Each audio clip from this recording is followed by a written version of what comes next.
Hello, so today we'll be discussing the program LandDivider, which saves time and effort to make the full package for detailed master plans using the conceptual center lines of the circulation network, showing the following elements as you can see in front of you, which are the road limits, the road median, and now I'll show you, you'll see the right of way,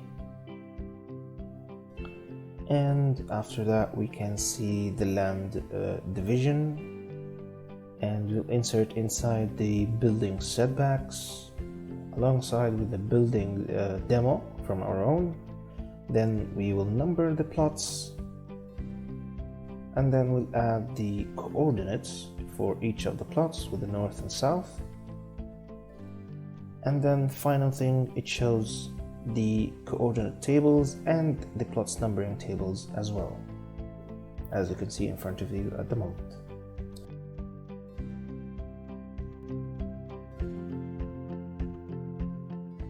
Now we'll be moving on to our program inputs. So the main feed of the program is the conceptual design, which consists of the circulation network like the road access and pedestrian ways. So each line is on a separate layer with the name code, which consists of the following, as you can see, which has first the P for pedestrian, R and for right of way. The codes are road of edge, right of way, and finally the road median, the three numbers in front of you, as pre-configured. Also, we can create new layers and rename it using the previous layers naming system to be all coordinated correctly with each other. Well, the user interface, our program consists of 7 main panels, as you can see in front of you, which is road and path, block division, setbacks, numbering, advanced, and license. Each consists of 2 parts, which are the command buttons and the settings as a year sign.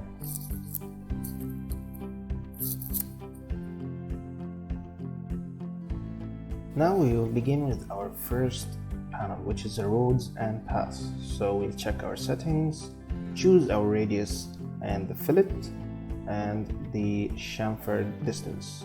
Then we'll click OK and we'll click on our road.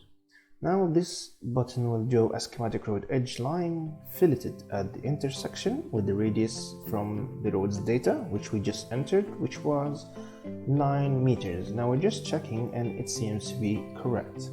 So what we entered before shows now that it is as entered. Now we will check our road edge as stated in our layer, which was 6.6 meters, and it does match what we have entered before. I will just delete this and we'll continue. Now we will choose our second button, which is the right of way. Now this one draws a schematic right of way chamfered at the intersections with the distance from the road's data as we specified earlier, which was 5 meters. Now as you can see, the program is just schematically drawing.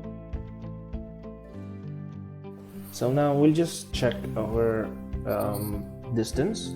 As you can see, we are measuring the dimension and it shows 5 meters and it shows as well 5 meters, so it means the chamfer is correct. Now we'll also check one more thing that was entered previously, which is the right of way, which was in our layer. We had it on 80 meters and it shows it is correct. Moving on, we will go to our median, which just shows the schematic road medians. Now, as you can see, our medians have been created successfully.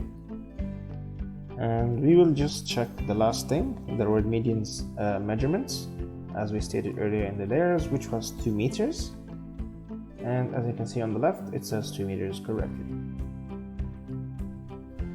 One last thing in roads and paths is the path itself. So we'll just click on it and it will draw the boundaries for the pathways area.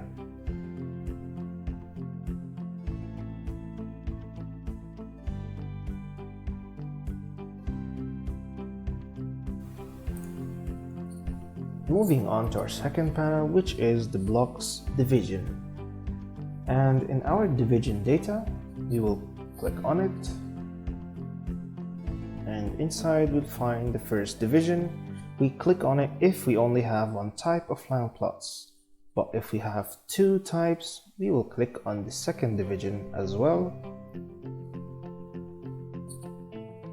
If we have single load blocks, we have to check the button for the single load blocks as shown, so that it can divide these blocks. If we have more than two layers or two types of land plots, we check the box of the accept division between the first and the second, and it will automatically calculate the ratio depending on the width of plots we entered in the first and second divisions at the top.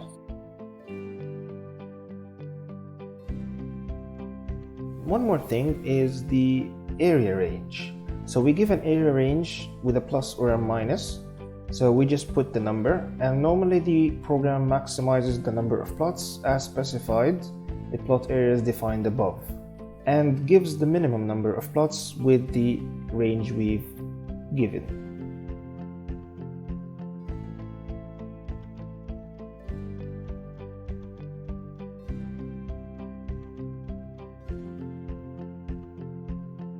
Now our example file has 4 different types of land plots. As you can see, the first one has 40 meters, the second one has 50 meters of width, and we have 2 single lots. One has 25 meters, and the fourth and last one is 20 meters. Now I'll just delete the width and we will move on to check our boxes, the first and the second.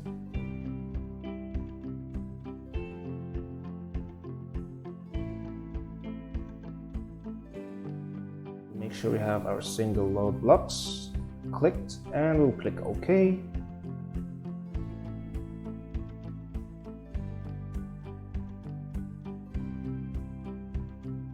Now we'll choose our center, which detects the suitable land areas for the land plots division based on the given division data we entered. Then it shows primary division center lines to be modified by the users if required. Moving on to our dividing. We just divided the residential blocks into land plots based on the given area and range in the division data. After that, we will give our boundaries for land plots areas to perform area check to detect the off-range plot areas, if any, found. Now, as you can see, we have finished our boundaries, and we're checking the areas. And as you can see, this one has 500, this one has 500 as well. It's within the maximum range what we've put, which we want for 550 or 450. So as you can see, almost all of them are 500s, and within the maximum range it should be within the area. We're just checking these for the 500 area plots. Now we'll check one with the 400 area plots with width. So this one looks like it's within range 412, the other one's 400s. So it seems that they're all almost the same. Now we'll check one further thing, which is the small clouded plot, which has an area that is below the range. So it has an error and the program shows it to you, so you can fix it if you need it. Now we'll move on to our setback data. So we want our front setback to be 4 meters, our side setbacks to be 2 meters, and we'll confirm that. Now we'll choose our setback and we'll click on it. The program should create it by its own. As you can see, it has these green lines, and we'll just measure. Our front setback is 4 meters correctly, and our side is 2 meters correctly. Now we'll just remove these and we'll move on to our building. So as you can see, the buildings have been placed and distributed within the setback. So each block has a building inside the setback with the correct orientation to the road.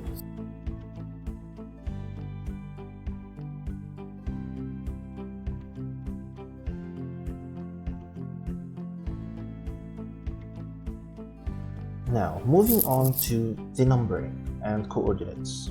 So the first thing we do here is check the annotation data, and we'll check our numbering characters. You want it in English or in Hindi or Arabic. So the first thing, we'll choose our block. It will add block numbers indicating the block numbering order. So as you can see, we're checking number 1, number 2, 3, 4. Any order doesn't matter. It's how we want to number the whole layout. So we'll just put some examples there.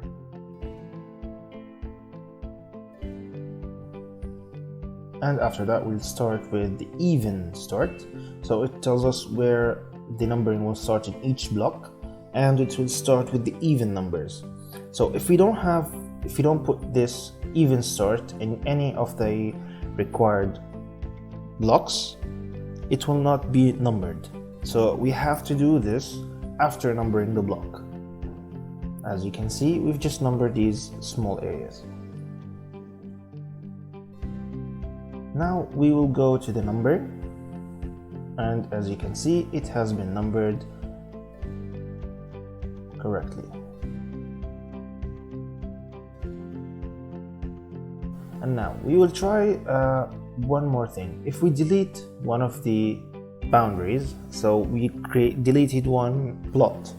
So after deleting it, we'll click number again. So it will reshape and reorder the whole thing again, just to readjust the numbering system one more time. And it will not put anything in the deleted plot.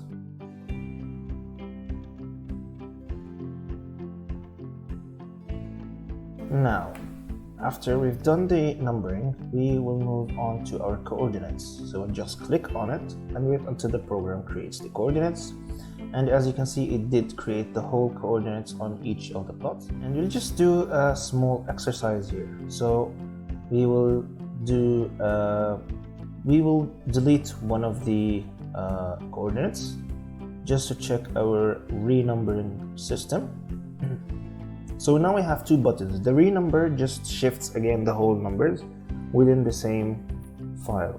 The reorder button is used for other files.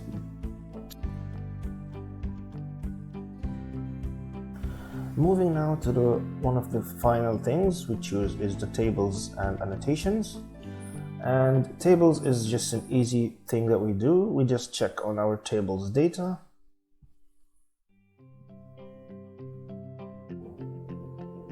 We will just choose our scale and how division do you want our table. So we just want 100 tables per column, and just click OK. We'll click numbering areas. We've placed our numbering tables. Now we'll click on coordinates so we can place our coordinates tables, and we'll just have a quick look there. As you can see, every column has 100, so the one on the left starts with 1, the one on the right starts with 1, 1. And we have the east and north points for the coordinates. The last thing in our program is the review or advanced settings. So the review just shows the hidden data lines which the program creates so that it can do the work properly by itself. It's nothing we need, it's just for an advanced settings. And the final thing is the license manager, which tells us about how many remaining days we have in our license. If you would like to request a new license, we just copy the request code, send it to us, and we'll send you the license to input, and click upgrade now and then OK. Thank you for listening.